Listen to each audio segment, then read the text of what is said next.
Welcome back to CIA Declassified.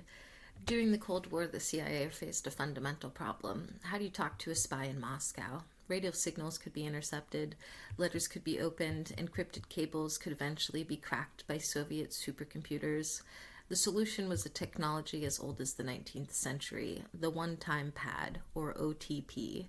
It is the only encryption method mathematically proven to be unbreakable, provided the key is used only once and then destroyed.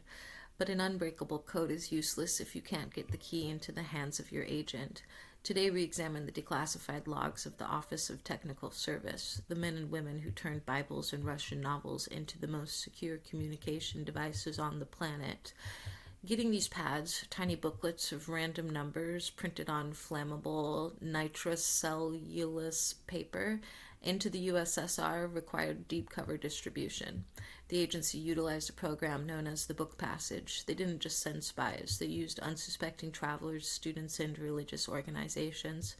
Declassified logs show that the CIA's technical labs developed a way to split the cardboard spines of hardback books, insert the ultra-thin OTP booklets, and reseal them so perfectly that even an X-ray would struggle to detect the seam. A quote from a declassified OTS technical manual, number 44-B. The objective is the seamless integration of the intelligence artifact into a culturally significant object. Religious texts and classic literature are prioritized as they are less likely to be confiscated or thoroughly dismantled during routine custom inspections in the Soviet bloc. End quote. One log entry from 1972 describes a successful shipment of 50 pads hidden inside copies of the Brothers Karamazov and the New Testament. These were delivered via dead drops, hidden locations like loose bricks in a wall or hollowed-out rocks in a park where an agent could retrieve them in seconds. The physical composition of the pads was a feat of chemical engineering designed to bypass the Soviet chemical sniffers. Logs indicate that the paper used for the pads was often treated with a specialized solution to mask the scent of the ink.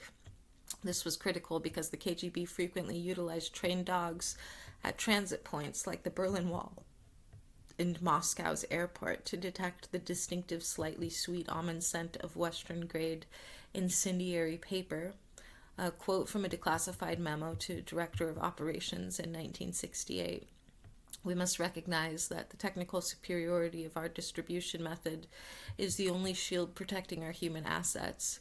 If a single book passage volume is compromised due to poor concealment, the entire methodology and the lives of the agents holding those pads will be fortified in a matter of hours.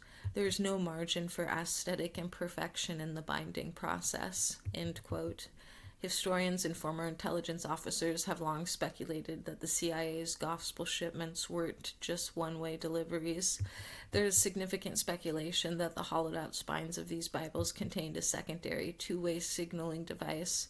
Some suggest that by tilting the book at a specific angle near a window, a micro-reflector hidden in the gold leaf edging could signal a passing CIA surveillance aircraft, confirming the new codes had been successfully retrieved without the agent ever having to make a dangerous radio transmission. The logs reveal the use of unwitting couriers, often referred to as pigeons in internal documents. These were frequently high-minded academics or religious missionaries who believed they were merely smuggling banned literature or holy texts into the USSR for humanitarian reasons. They had no idea that the holy word they carried actually contained the strategic coordinates for nuclear submarine movements or the names of high-ranking Soviet defectors hidden in the margins. Operational logs from the late Cold War era detail the sanitization process. Every book used for concealment underwent a rigorous aging process. Technicians would use industrial tumblers with dust and specific environmental contaminants found in the Soviet Union to ensure a Western-bought book didn't look suspiciously new when inspected at a checkpoint in Leningrad. There's dark speculation regarding the failure protocols mentioned in the heavily redacted 1980 logs. It is speculated that certain paths distributed to high-risk agents were coated with a contact poison on the very last page. This speculation posits that if an agent were compromised and forced to lead the KGB to their materials, the final emergency page of the pad served as an L-pill alternative, a way for the agent to ensure they could not be interrogated or perhaps even to strike back at their captors during the final moments of a raid. One of the most significant operational breakthroughs noted in the logs was the micro-indexing of the pads. To save space, the CIA developed a way to print the random number sequences in fonts so small it required a lenticular sheet, a tiny strip of plastic with ridges, to be placed over the paper to make the numbers legible.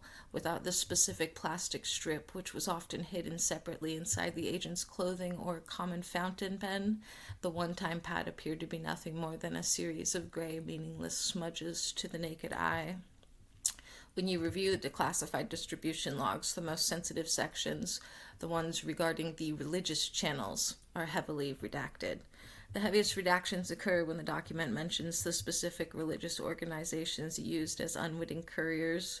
There is heavy speculation that the CIA successfully infiltrated high-level international Bible smuggling rings.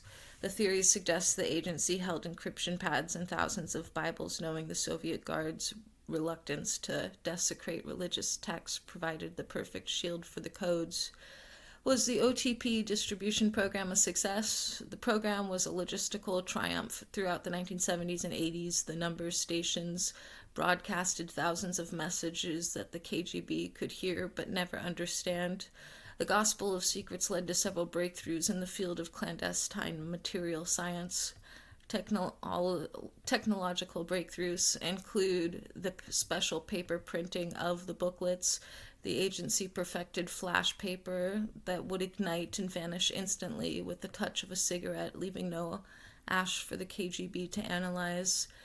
Invisible ink evolution. Distribution logs mention the T ink or thermal ink, which stayed invisible even under standard UV light, requiring a specific chemical developer hidden in common items like aspirin or toothbrushes.